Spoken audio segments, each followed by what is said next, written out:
Welcome to my YouTube channel youth classes. आज हम लोग 10th क्लास के चैप्टर नंबर 2 का पार्ट 2 पढ़ेंगे। पार्ट 1 हम लोग ऑलरेडी इसके पहले पढ़ चुके हैं और चैनल के डिस्क्रिप्शन में जाकर के उसका लिंक है, वहाँ से प्लेलिस्ट से आप उस वीडियो को देख सकते हैं। तो आज हम लोग इस चैप्टर का पार्ट 2 पढ़ेंगे। चैप्टर है क्या?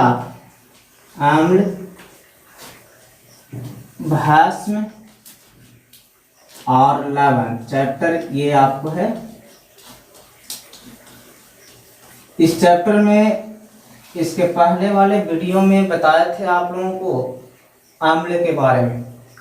आम्ल का परिभाषा बताए थे और कुछ प्रमुख अम्लों के नाम और रासायनिक सूत्र, जैसे आपको हाइड्रोक्लोरिक अम्ल, सल्फ्यूरिक अम्ल, नाइट्रिक अम्ल, ये सारा के फार्मूला और उसका नाम लिखा दिए हैं।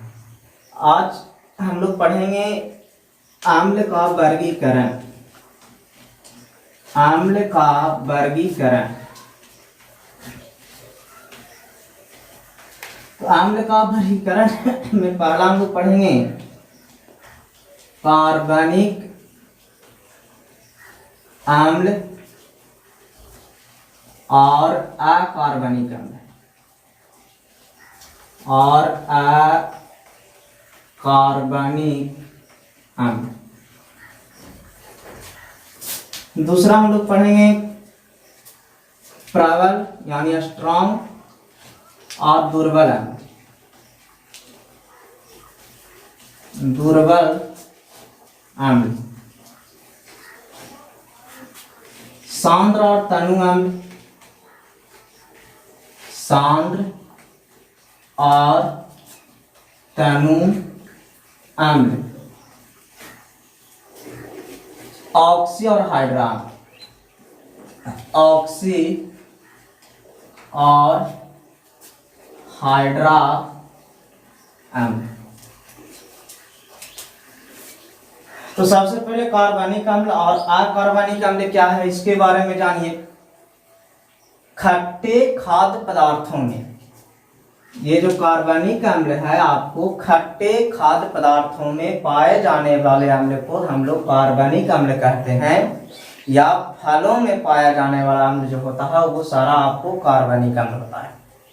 कार्बनिक अम्ल का मतलब क्या है? तो कार्बनिक अम्ल में आपको हाइड्रोजन के साथ साथ कार्बन भी उपस्थित रहेगा, वो आपको कार्बनिक अम्ल होगा। अकार्बनिक अम्ल क्या है? प्रयोगशाला में जो अम्ल प्रयोग किया जाता है वह अकार्बनिक अम्ल होता है, और अकार्बनिक अम्ल खनिज अम्ल भी कहलाता है। प्रयोगशाला में जो अम्ल प्रयोग किया जाता है वो आपको क्या होता है? अकार्बनिक अम्ल होता है, और ये आपको खनिज अम्ल भी होता है। अब कार्बनिक अम्ल में हम लोग क्या जाने, आप लोगों को भी बताया, कार्बनिक अम्ल वैसा अम्ल जो खट्टे खाद्य पदार्थों में पाया जाता है या फलों में पाया जाता है। जैसे आप लोग जानते होंगे क्या, तो आप लोग जानते होंगे कि सेब है, तो सेब में कौन सा अम्ल पाया? सेब में मैलिक अम्ल पाया जाता है। तो ये आपको मैलिक अम्ल क्या हो गया? आपको हो गया ये जो आपको हो गया अम्ल हो गया आपको कार्बनिक अम्ल हो गया। इसके अलावा सिर्फ टमाटर में आप लोग जानते होंगे, तो टमाटर में क्या होता है? ऑक्जेलिक अम्ल होता है। टमाटर में क्या कौन सा अम्ल पाया जाता है? ऑक्जेलिक अम्ल। तो यह भी जो आपको है ना, यह भी अम्ल आपको क्या हो जाएगा? यह भी अम्ल आपको कार्बनिक अम्ल है। इसके अलावा देखिए एस्कॉर्बिक अम्ल। एस्कॉर्बिक अम्ल भी। तो कार्बनिक अम्ल में अभी आप लोगों को बताया क्या? कार्बनिक अम्ल में हमने बताया कि खट्टे खाद्य पदार्थों में पाया जाने वाला अम्ल कार्बनिक अम्ल होता है, या हम कह सकते हैं फलों में पाया जाने वाला अम्ल हम लोगों को क्या होता है? कार्बनिक अम्ल होता है। तो कार्बनिक अम्ल में अभी जैसे आप लोगों को हम बताए कि आप देखिए, तो आपका मौलिक अम्ल, जैसे आपको मैलिक अम्ल हो गया, ये आपको क्या हो जाएगा? मैलिक अम्ल आपको हो गया कार्बनिक अम्ल में।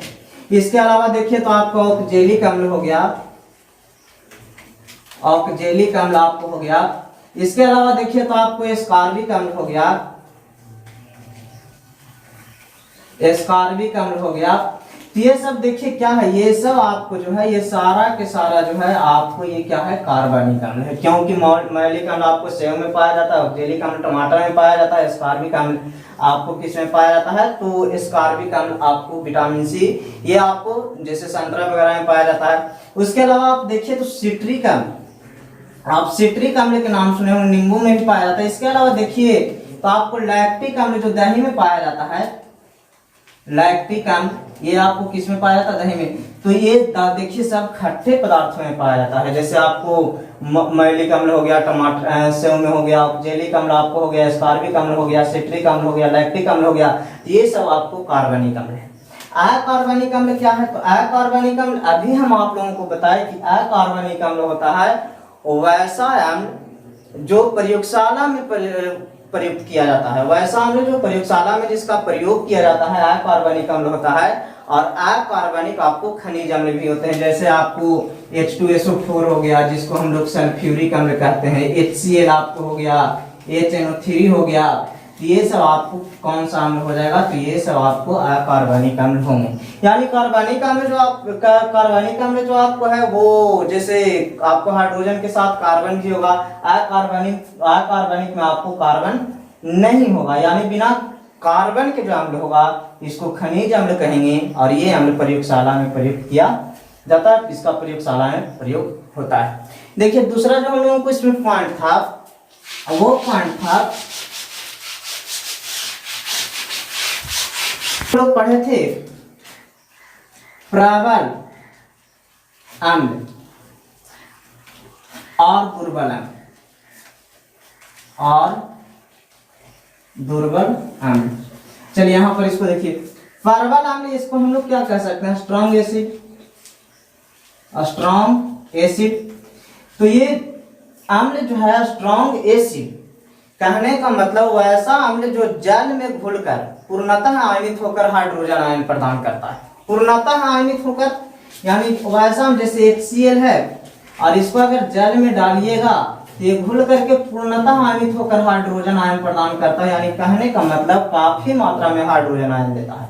यानी वैसा अम्ल जो जल में घुलकर पूर्णतः आयनित होकर, पूर्ण रूपेण से आयनित होकर हाइड्रोजन आयन प्रदान करता है, वो अम्ल आपको प्रबल अम्ल कहलाता है। और एक बात, प्रबल अम्ल आपको जितने भी खनिज अम्ल होंगे, खनिज अम्ल या जिसको हम लोग कहते हैं क्या अकार्बनिक अम्ल, तो ये अधिकतर आपका अधिकांश अम्ल अकार्बनिक अम्ल जो होंगे आपको क्या हो जाएंगे, स्ट्रॉन्ग एसिड हो जाएंगे, आपको प्रबल अम्ल हो जाएंगे। ठीक है, ऐसे इसका परिभाषा प्रबल अम्ल का क्या होगा, वैसा अम्ल जो जल में घुलकर पूर्णतः आयनित होकर काफी मात्रा में हाइड्रोजन आयन, पूर्णतः आयनित होगा तो ज्यादा मात्रा में हाइड्रोजन आयन प्रदान करेगा, तो वो आपको क्या हो जाएगा, प्रबल अम्ल हो जाएगा। या खनिज अम्ल जो आपको होंगे प्रबल अम्ल होंगे। तो अभी खनिज अम्ल में जैसे आपको हम बताए थे कि H2SO4 हो गया या कार्बनिक अम्ल, HCl हो गया, HNO3 हो गया।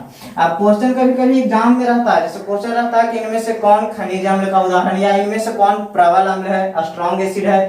तो स्ट्रॉन्ग एसिड के मतलब क्या, खनिज अम्ल या अकार्बनिक अम्ल, यानी फलों में पाया जाने वाला, खट्टे पदार्थों में पाया जाने वाला वो अम्ल हम लोगों का उसका आंसर नहीं होगा, बल्कि आपको ये खनिज अम्ल होगा या अकार्बनिक अम्ल होगा। आप देखिए यहाँ पर दुर्बल अम्ल जिसको हम लोग वीक एसिड कहते हैं, तो यहाँ पर वीक एसिड कहने का मतलब दुर्बल अम्ल कहता है वैसा अम्ल जो जल में घुलकर आंशिक रूप से आयनित होता है, यानी पूर्णतः आयनित नहीं होता है। जैसे इसमें क्या है कि ये जो अम्ल आपको, जिस इसमें आप ढेर सारा अम्ल आपको है, एसिटिक अम्ल आपको हो गया या सिरकाएं पाया जाता है, जैसे देखिए CH3COOH ये एसिटिक अम्ल है। तो यहाँ पर ये अम्ल है जो जल में घुलकर हाइड्रोजन आयन तो देता है, लेकिन ये पूर्ण रूप से पूर्णतः जल में घुलकर पूर्ण आंशिक रूप से ये जल में नहीं घुलता है, बल्कि दुर्बल अम्ल वैसा अम्ल होता है जो जल में आंशिक रूप से घुलकर हाइड्रोजन आयन प्रदान करता है, यानी कम मात्रा में यहाँ से हाइड्रोजन आयन निकलेगा, कम मात्रा में, आंशिक रूप से ये पूर्ण रूप से जल में नहीं घुलता है, दुर्बल अम्ल कहलाता है। दुर्बल अम्ल आपको कौन अम्ल कहलाएगा, तो कार्बनिक अम्ल जितने भी हैं, कार्बनिक अम्ल सारा के सारा आपको दुर्बल अम्ल है, यानी फलों में पाया जाने वाला अम्ल, खट्टे पदार्थों में पाया जाने वाला अम्ल, सारा के सारा अम्ल आपको कौन सा अम्ल हो जाएगा, दुर्बल अम्ल हो जाएगा। जैसे आपको मैलिक एसिड हो गया, आपको जैसे कहने का मतलब जेलिक हो गया, इस तरह के अम्ल जो आपको पाए जाएंगे कार्बनिक अम्ल, ये सारे आपको क्या होंगे, दुर्बल अम्ल होंगे। अगला हम लोगों को था क्या, सांद्र अम्ल और तनु अम्ल। सांद्र अम्ल और तनु अम्ल। तो सांद्र अम्ल, सांद्र का मतलब क्या होता है, गाढ़ा, तनु का मतलब क्या होता है, आपको पतला होता है। तो गाढ़ा और पतला यानी कहने का मतलब अम्ल का जलीय विलयन पर इसको परिभाषित किया जाता है। तो अगर अम्ल का जलीय विलयन, जिस विलयन में अम्ल का मात्रा ज्यादा हो, जिस विलयन में अम्ल का मात्रा ज्यादा हो, अम्ल का मात्रा ज्यादा, ठीक है, यानी अम्ल का मात्रा ज्यादा रहेगा तो सांद्र अम्ल होगा, गाढ़ा होगा। और तनु अम्ल, तनु का मतलब पतला, तो अम्ल की मात्रा कम, अम्ल की मात्रा कम और जल की मात्रा ज्यादा, जल की मात्रा ज्यादा।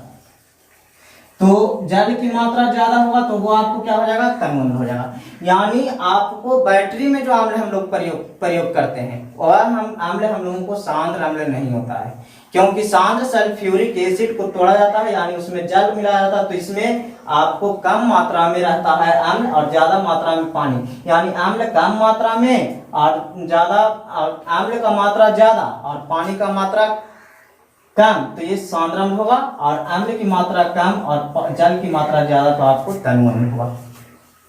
ये आप वो है क्या, ऑक्सी और हाइड्राम, ऑक्सी और हाइड्राम, हाइड्रा अम्ल। देखिए ऑक्सी और हाइड्रा अम्ल क्या होता है, तो हाइड्रोजन के साथ ऑक्सीजन रहता है, वो ऑक्सी अम्ल होता है। जैसे यहाँ पर हम कुछ आप लोगों को लिखेंगे ऑक्सी अम्ल में, तो ऑक्सी अम्ल में जैसे देखिए आपको H2SO4 हो गया, ये ऑक्सी अम्ल है क्योंकि हाइड्रोजन के साथ ऑक्सीजन है। HNO3 हम लिखते हैं, यह भी ऑक्सी अम्ल है। H3PO4 लिखते हैं, यह भी ऑक्सी अम्ल है, क्योंकि इसमें देखिए सारा का सारा क्या है, हाइड्रोजन के साथ ऑक्सीजन, तो आपको ऑक्सी अम्ल। और हाइड्रा अम्ल क्या है, हाइड्रा अम्ल, हाइड्रा अम्ल में आपको क्या होगा, हाइड्रोजन के साथ ऑक्सीजन के अलावा कुछ भी रहे। हाइड्रा अम्ल के मतलब हाइड्रोजन के साथ ऑक्सीजन के साथ कुछ भी रहे, जैसे आपको HCl, HBr, HI, HF, ये सब आपको किस अम्ल का उदाहरण है। यानी अम्ल में तो हाइड्रोजन हमेशा होगा ही, अगर ऑक्सी अम्ल रहेगा तो उसमें ऑक्सीजन भी साथ में होगा, और हाइड्रा अम्ल में आपको ऑक्सीजन नहीं रहेगा, ऑक्सीजन के अलावा कोई रहेगा। इसको हम लोग क्या कहते हैं, हाइड्रोजन अम्ल भी कहते हैं, जो पिछला क्लास में आप लोगों को बताए थे, ठीक है। यानी कहने का मतलब क्वेश्चन हम लोग किस प्रकार से रहेगा, एक दो क्वेश्चन इस पर ऑब्जेक्टिव कराते हैं, उसके बाद देखिएगा अगला क्वेश्चन इस प्रकार से रह सकता है, पूछेगा इनमें से कौन सा अम्ल ऑक्सी अम्ल का उदाहरण है, ऑक्सी अम्ल का उदाहरण है। अब यहां पर देखिए आपको ऑप्शन में जैसे दिया जाएगा HCl दिया जाएगा, H2CO3 दिया जाएगा, आपको C नंबर में आपको दिया जाएगा HBr दिया जाएगा, और D में आपको दिया जाएगा कोई नहीं। तो इसका आंसर कौन होगा, तो हाइड्रोजन के साथ ऑक्सीजन होना चाहिए, ये आपको आंसर हो जाएगा D नंबर। उसी प्रकार से देखिए जैसे भी इससे भी क्वेश्चन आता है, इनमें से कौन दुर्बल अम्ल का उदाहरण, दुर्बल अम्ल का उदाहरण है। तो दुर्बल अम्ल का उदाहरण देखिए, जैसा आपको ऑप्शन ए में दिया जाएगा H2SO4 दे दिया गया, बी में आपको दे दिया गया HBr दे दिया गया, सी में आपको दे दिया गया CH3COOH दे दिया गया, और डी में मान लिया जाए कि ऑप्शन है इनमें से सभी भी है, इनमें से सभी। आंसर कौन होगा, इनमें से कौन दुर्बल अम्ल का उदाहरण है? दुर्बल के मतलब क्या बताए थे आपको? दुर्बल के मतलब बताए थे कि कार्बनिक अम्ल को ही दुर्बल अम्ल कहेंगे। और कार्बनिक अम्ल किसमें पाया जाता है? खट्टे खाद्य पदार्थों में या खट्टे फलों में पाया जाता है। ठीक है, तो यहाँ देखिए H2SO4 HBr है, CH3COOH। तो CH3COOH आपको क्या है? ये सिरका में पाया जाने वाला अम्ल है, तो ये आपको क्या हो जाएगा?